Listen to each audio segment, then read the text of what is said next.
Well, thanks for staying with us. First up, the Institute of Fiscal Studies is warning that more rating agencies will further downgrade Ghana's credit rating if the country continues to service its debt with about 70% of its revenue collection. Fitch last Friday downgraded the country to junk status, a situation President Kwawu has lamented is deteriorating the economic recovery plans of developing countries like Ghana.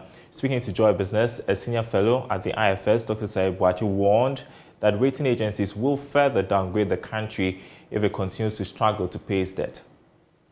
Like, the business man was analyzing, the country takes about 70% of all the revenues it collects to settle debt, debt repayment, including amortization and interest. This is just not sustainable. And, the rating agencies realized that this was not stopping, and it was increasing with increased borrowing. And that's why they downgraded our credit. So about 2-3 years ago, even though there was stability, I in particular was saying it was just being artificially manipulated through continuous borrowing, and there was going to be a crash. So thinking that you can get back to normal with market correction itself is not going to be easy. We have to have a very strong source of foreign exchange inflow other than borrowing.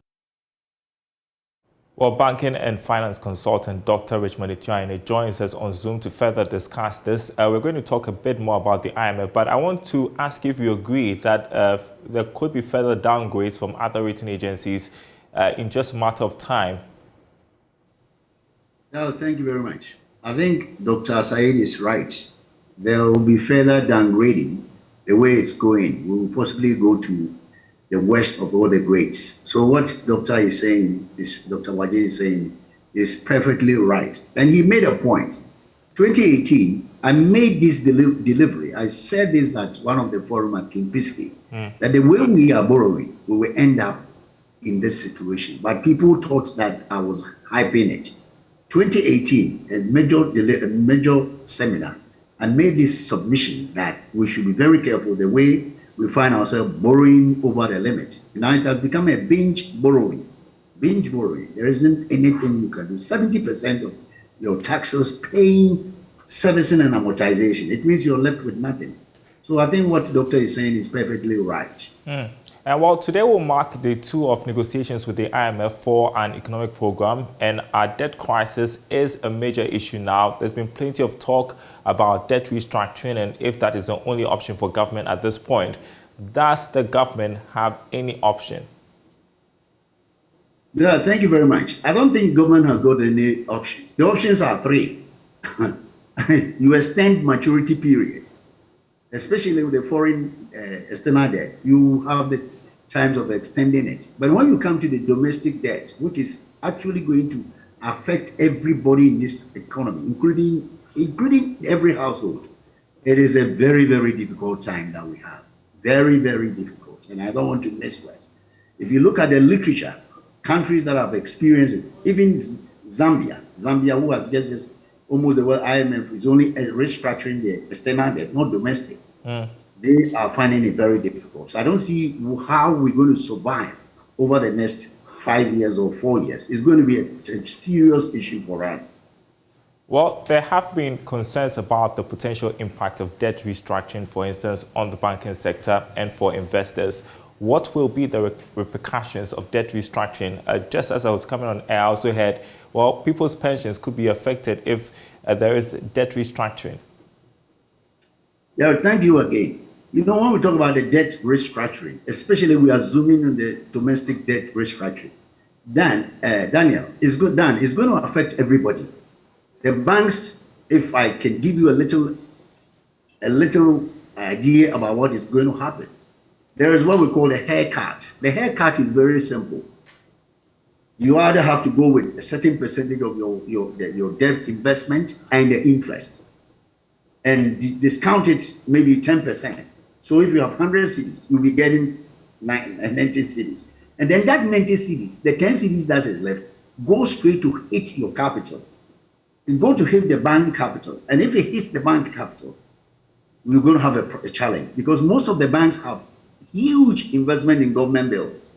And when I said this about 3 years ago, that if we don't take care, the crowding out comes in, and there is the debt overhang. Currently, we are having a debt overhang, which will mean that the banks All the banks, those who have serious investment in the treasury bills and the government bills, they're going to have a challenge because according to IFRS, the 9 and the 16, when asset is impaired, that asset, what is impaired must go straight into your capital to reduce your capital adequacy.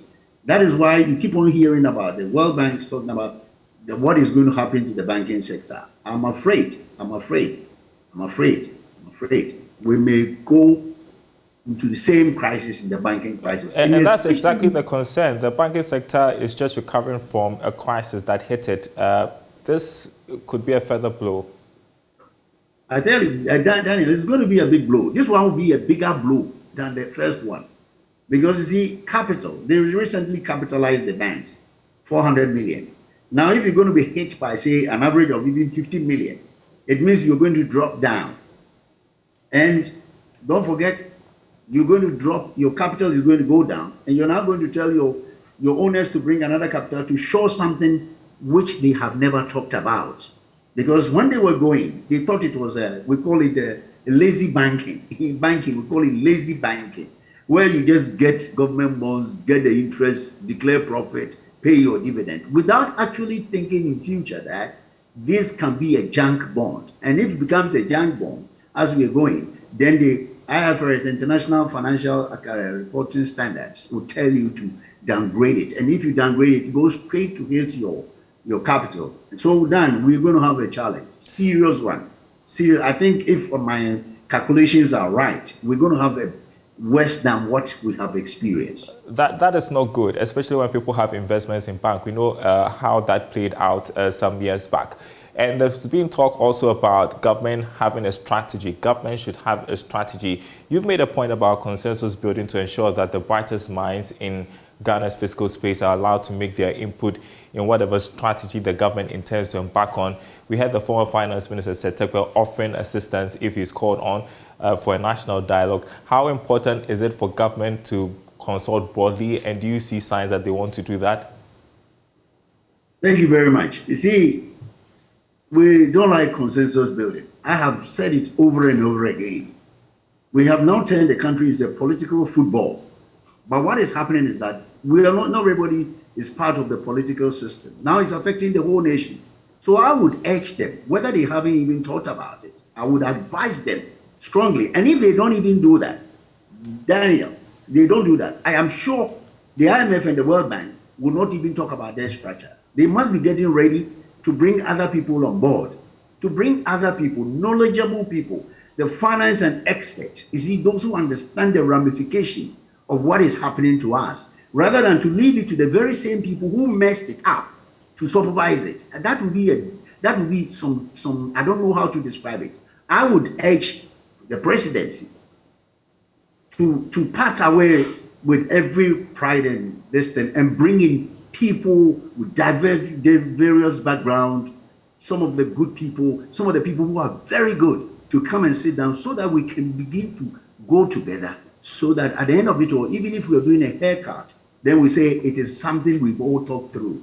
But it's not just few people who have supervised over it will come and tell us that the economy is okay. Last Saturday, I listened to one of your programs, and I heard somebody talking as if this thing is just a normal thing. It is not normal in any way. Go to countries. Let me give you countries like example. In Barbados, Jamaica, there was 15% haircut, and it really affected it. Argentina had 75% haircut, and it nearly collapsed Argentina. So I believe, and I think people should throw out their pride and then be humble themselves and bring the knowledgeable and expert to look at this, look at it critically and make input into it. Well, the final one, there's a lot of pressure to get a deal by the end of the year. Do you think that pressure will make government bend the back and just accept anything on the table? Then, you know, because if the IMF comes in and look at the debt, and which they have been writing, if you read the 2021 report, they said the physical deficit was 15.5, including 2% of arrears. When they say that, they will compete all the debt, irrespective of contractors and whoever they are, the SOEs, bring them together. So then, it will take a little bit more time. And it's not just telling them that we're going to finish. They have their timetable. Zambia started quite long ago. Sri Lanka started. Sri Lanka has just only finished the first leg. So I don't think how it's going to be the way people are talking about 3 months. Just if you listen to your tape yesterday, the IMF say that apart from what they have seen, what they will do in Ghana, they will take it to executive board. And the executive board is not going to just give fair or complete. They're just going to look at it critically and see how this is going to impact. So for sure, for me, from where I'm sitting and what the research that I've done, I believe it's not going to be as the 3 months short that people are talking about. Because they have to talk to people. They have to talk to industry. They have to talk to, you're talking about pension. They have to go to pension and ask them how much we've been collecting from them, how much investment. Tell us if we do this. So it's not going to be a straightforward jacket, Dan. Dr. Richmond Etuahine, great to talk with you this afternoon. I appreciate your inputs and your perspective as well. Dr. Richmond Etuahine is the banking consultant. Now, the government may face complicated refinancing options in repaying treasury bills that will mature on October 22 this year. This is a disclosure from the weekly fixed income update by DataBank Research. Here's more. The report stated that a refinancing offer on October 3rd may not get much traction due to the expected domestic debt restructuring. It therefore pointed out that the government will likely supplement any refinancing offer with the Bank of Ghana support to get more favorable refinancing options. The government is expected to offer 905 million cedis across the 91-day to 182-day bills to refinance total maturities worth 786.6 million cedis. For the first time in 15 weeks, it failed to meet its treasury sale target. Meanwhile, on the bond market, investors will maintain interest in near-term maturities in the secondary market. Let's turn to the oil industry. The Ghana National Petroleum Commission has commenced the technical decommissioning of the Sulphur oil field in the central region following the arrival of vessels and equipment needed to fully execute the year-long exercise. The vessels which arrived in Ghana's waters from Lagos got to Sulphur on Saturday and on Sunday to complete the second phase of the exercise, which involves the removal of pipes, plugging and abandonment of the Mr. Louis platform. The decommissioning exercise is estimated to take 12 months. Now, this is to clear off all installations that were used for oil exploration on the Sulphur waters. Richard Korinyako has more. The rig had been producing years back. Ghana was benefiting from this rig. At the highest level of production, we were getting about 4,800 barrels of oil per day. 4,800 barrels of oil per day. But basically, these are different companies over time. It is not GMPC, which was producing the field. So the field produced from 2 wells. So even though we drilled 6 wells, if you go on under the platform, 6 wells were drilled. Only 2 has ever produced oil of any quantity. That's the General Manager, Sustainability and Stakeholder Relations at the GMPC, Dr. Kwame Banuakon, explaining what has necessitated the decommission exercise. But it got to a stage where production per day dropped from the 4,800 barrels per day to 200 barrels per day. What it meant is that if you do your calculations, the cost of producing the oil and the amount and the value of the oil you get, the cost was getting higher than the revenue. So it didn't make economic sense for you to continue producing. So once it got to about 200 barrels per day, it didn't make economic. So if even today you take the price of the barrel of oil and multiply it by the 200 barrels per day, and look at the cost, the hiring of the equipment and everything, it didn't make economic sense for us to continue to. The decommission exercise would be undertaken by Hans & Co. Oil and Gas Limited, a Ghanaian company working with selected experts with support from a project management consultant. Addressing the press in Sulphur following the arrival of the vessels and equipment, General Manager, Sustainability and Stakeholder Relations at GMPC, Dr. Banuakon, assured the public that the corporation has received the necessary permits to undertake this important exercise. This field has been since 1970. The technology used over time has changed. Even the technology used in oil drilling has changed. And these metals, as you know, I'm sure you've seen a picture of the state. This is a near current state of the platform. You see virtually all the metals are corroded, which means that if care is not taken, one day part of the pipes, and it's pipes, we've drilled, we've gone down about 24 meters. This is shallow water. Plugging is basically filling the pipes with something that will not allow any gas or oil to seep through. It's normally cement of a particular type. And that's what they are going to do when we say they are going to be plugging the wells. So this is permanent plugging. Dr. Nyaku reiterated that communities have already been sensitized. In a construction zone, there has to be a cutoff where nobody can enter. So we are going to do a 500-meter radius where no boat will be allowed in, no fishing will be allowed within that river. All this information has already been passed on to the communities. It would be recalled that in August 2016, the Minister of Energy directed GNPC to decommission the field based on the recommendations from state institutions such as the PC and EPA. Subsequent to that, a field decommissioning process was initiated in 2018 with the first phase of decommissioning studies and the development of a decommissioning plan duly completed and approved by the Minister of Energy.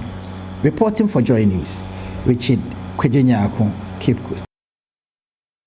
You're watching The Marketplace. Food matters now. Biotechnology is reshaping agriculture and improving food security. However, Agric biotechnology is a relatively misunderstood science, especially in Africa. African countries hosting the Open Forum on Agric Biotechnology, OFAB, a project of the African Agricultural Technology Foundation, have designated September 28th, that is tomorrow, as a day to celebrate strides in Agric biotechnology. Participating countries are Ethiopia, Burkina Faso, Ghana, Nigeria, Uganda, Tanzania, and Kenya. I have with me in-studio Director of Program Development and Commercialization with AATF, Emmanuel Okogbening, and Principal Investigator of Pod Bora Cowpea at the Savannah Agricultural Research Institute, CSIR, Dr. Jerry Imboine. Good to have you guys in studio to talk about food matters and biotech for that matter. And I want to start with you, Mr. Okogbening. Just a bit of education on what Agric Biotech is for those who are hearing about it for the first time, and what strides you've made so far here in Africa. Well, biotech, it's a new science, relatively not new because it's been around since before 1996 when the first product was generated. It's just the application of the use of DNA science to be able to understand biology in a better way, and then to develop tools that you can use to improve, product development in various fields. Yeah, so I mean, what strides have we made in Africa so far since the introduction of biotech? Well, we've done a lot in biotech.